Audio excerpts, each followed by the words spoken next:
Es la oportunidad perfecta para que los hondureños valoremos si amerita que se continúe con el partido en gobierno o si amerita un cambio, porque esta pandemia viene a poner a prueba al gobierno y la capacidad que tiene el gobierno no solo de superar la pandemia, sino de mejorar todas aquellas condiciones que los hondureños requerimos: educación, salud, infraestructura, seguridad, inversión, Estado de Derecho.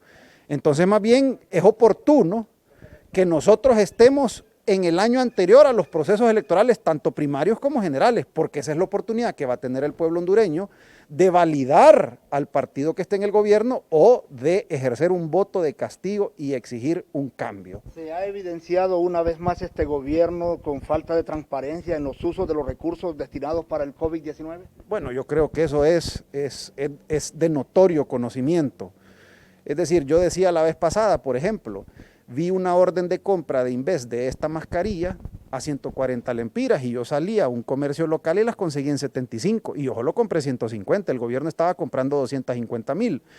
Lo más absurdo de todo esto es que esas dos órdenes de compra de mascarillas de Inves que se dieron el 8 de abril y que tenían que ser entregadas, una 5 días después y otra 7 días después, es decir, el plazo máximo de entrega en ellas era el 15 de abril, nos salen que se cancelaron las mismas, pero lo hicieron el 30 de abril. O sea, ahí yo creo que lo que denota, en todos los escenarios que yo le podría plantear alrededor de esa orden de compra, es que ese era un negocio pando, punto. Porque ¿cómo es posible que usted emite una orden de compra, usted acepta como proveedor la orden de compra, se obliga a entregar a los 5 días y 20 días después está diciendo, no, es que los tiempos de entrega y no sé. Salieron a pescar mariposas, ¿ah?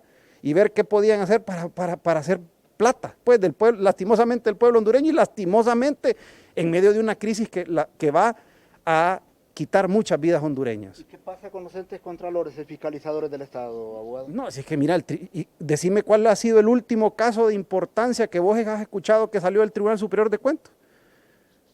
Y no solo de ahora, vámonos a los últimos 20 años. Si el Tribunal Superior de Cuentas lo que agarra son bubuchitas, ahí uno ve los reparos en el periódico y dice 20,000 lempiras al regidor de Cuyamapa, allá por pueblitos, ¿ah? Entonces eso no funciona. Claro, y el Ministerio Público, por una parte, con un presupuesto limitado, bueno, el fiscal general la vez pasada dijo que incluso habían conspiraciones contra el Ministerio Público, tienen un presupuesto limitado, hay un pacto de impunidad que hace que todas estas acciones contra los funcionarios públicos tengan que ir primero al Tribunal Superior de Cuentas, que es el que va a determinar si hay responsabilidad civil o penal, en cuyo caso lo remite al Ministerio Público. Prácticamente aquí ha habido un blindaje.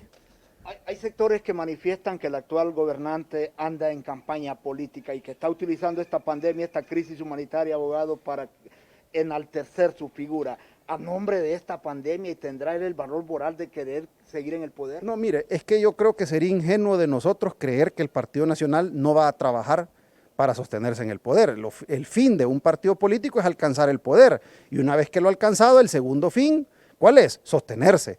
Entonces ellos van a querer sostenerse.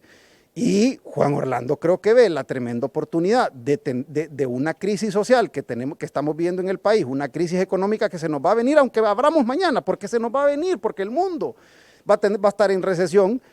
Él, como gobierno, va a tener todos los fondos necesarios para comprar conciencias y comprar, lastimosamente, jugar con la dignidad y la pobreza del pueblo hondureño. Entonces, no descartemos, yo no lo descartaría, que él esté esperando la tormenta perfecta para en esa tormenta perfecta montarse y decir, aquí yo tengo que continuar.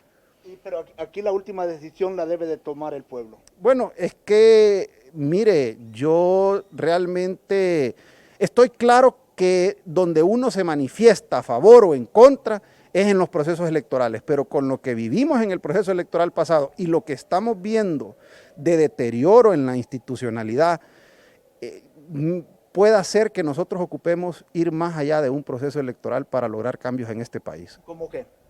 Bueno, pues aquí puede venirse un estallido social y una crisis, y ese estallido y esa crisis puede llegar a botar gobiernos, eso no lo descarte, es decir, puede llegar incluso a empobrecer empresas, puede llegar a quebrar, puede pasar, cualquier cosa puede pasar.